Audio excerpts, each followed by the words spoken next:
Bonjour, bonjour, je m'appelle Tissama Kalmas. Avec mon camarade Yassine Alaïchi, nous allons vous présenter le sujet de notre projet, les courants de Foucault. Les courants de Foucault sont en anglais appelés parfois les courants d'Eddy, vient simplement de l'anglais Eddies qui signifie tourbillon en français. Et cela provient des courants analogues observés dans l'eau, donnant lieu à des tourbillons. Ce qui s'applique exactement sur les courants d'Eddy, qui forment des petits boucles de courant électrique à l'intérieur du conducteur. Ce phénomène physique ayant été ainsi du nom du brillant physicien du XIXe siècle, couronné de plusieurs récompenses pour ses recherches, c'est Jean Bernard Léon Foucault qui a fait la découverte des courants en 1851 et leur a par la suite donné son nom. Pour faire, nous avons besoin d'une pièce métallique conductrice et d'un champ magnétique. Les courants de Foucault prennent naissance de deux façons différentes, soit avec un conducteur métallique constant qui est plongé dans un champ magnétique variable dans le temps, et vice-versa, soit à travers le déplacement d'un conducteur métallique dans un champ magnétique constant. Pour la première méthode, le champ magnétique variable au cours du temps créé par la bobine, il est responsable de l'apparition d'une force électromotrice à l'intérieur du milieu conducteur. Cette force induit des courants dans ce conducteur. Premiers effets, on a la création d'un champ magnétique secondaire qui s'oppose au champ magnétique initial. C'est exactement ce que dit la loi de Lorentz. Et on peut déterminer le sens des courants de Foucault avec la règle de la main droite. Pour la deuxième méthode, les courants de Foucault génèrent leur propre champ magnétique qui est opposé au champ initial. C'est à peu près le même principe que la première méthode. Seulement cette fois-ci, ce champ apparu, il est responsable de l'apparition des forces de la place qui s'opposent au déplacement. C'est ce qu'on trouve dans les freins électromagnétiques. Lorsque par exemple le chauffeur appuie sur la pédale de frein, il alimente les bobines des électroaimants qui génèrent le champ, le flux de ce champ résultant traversant les roues dans lesquelles apparaissent les courants de Foucault. Ces courants génèrent des forces qui s'opposent à la rotation des roues et ainsi la roue freine. Attaquons-nous maintenant à un exemple qui va nous servir pour expliquer le deuxième effet des courants de Foucault. Dans un circuit fermé, on immerge une plaque métallique.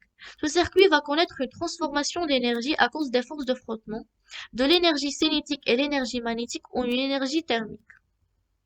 Ce qui va provoquer des pertes par effet Joule, donc une élévation de la température, la plaque va s'échauffer, ce qui va faire fondre le métal.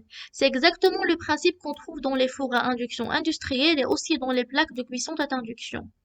Par exemple, la plaque va produire un champ magnétique qui induit des courants dans la casserole. Et bien sûr, la casserole doit être suffisamment résistive pour qu'il génère de la chaleur par effet Joule.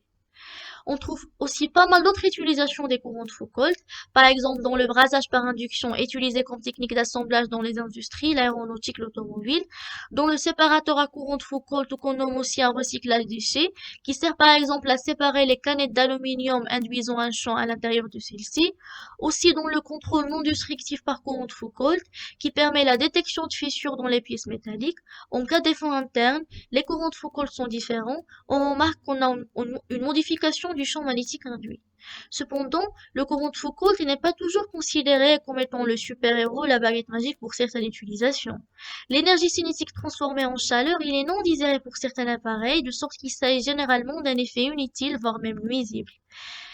Ces courants sont responsables d'une partie de perte d'énergie dite perte par courant de Foucault. En même temps, ils réduisent l'efficacité de nombreux appareils et diminuent leur rendement, par exemple les transports à noyaux de fer et les moteurs électriques. Donc, comment peut-on surpasser ces courants de Foucault? Pour y arriver, on a deux solutions. Soit que ces matériaux nécessitent une construction spéciale, par exemple la technique qu'on appelle la stratification ou la lamination, c'est la technique de fabrication d'un matériau en plusieurs filaments, de sorte que le matériau a une résistance bien définie. Notamment, on fait subdiviser le noyau magnétique en des couches minces, et entre chaque couche et l'autre, on place une matière isolante. Le rôle de cette matière, c'est d'augmenter la résistance et par suite diminuer les courants dédiés. La deuxième méthode, c'est de choisir un noyau magnétique à faible conductivité ou à une résistivité électrique qui est élevée, par exemple les noyaux de ferrite ou les noyaux d'acier au silicium. Ces noyaux y forment des enroulements autour des transports et des moteurs et nous aident à faire minimiser. Donc, pour finir, nous avons essayé de faire une petite expérience chez nous pour créer ces fameux courants de Foucault, bien sûr avec des simples outils. Cependant, l'effet n'était pas clairement visible vu qu'on avait, comme j'ai dit, des outils qui ne sont pas très puissants comme ceux qu'on trouve dans les industries. Mais quand même, le résultat reste plus ou moins admissible. Donc, juste pour vous donner une idée, je vous laisse avec mon ami Yassine qui va enchaîner par la suite. Alors bonjour les amis. Aujourd'hui on va faire une expérience qui part sur les courants de Foucault. On a ici une feuille d'aluminium, comme vous constatez, et on a un aimant et on a un peu d'eau. Alors normalement la feuille d'aluminium ne s'attire pas à l'aimant, mais aujourd'hui à l'aide des courants de Foucault, on va arriver à la mettre en rotation. Alors comme vous voyez, on commence à faire des mouvements circulaires et on constate que la feuille d'aluminium tourne, fait un mouvement de rotation. Alors si on avait un aimant plus puissant, la feuille va tourner avec une vitesse plus grande. Et malheureusement, c'est pas le cas. Mais on peut voir que la feuille tourne, fait une rotation.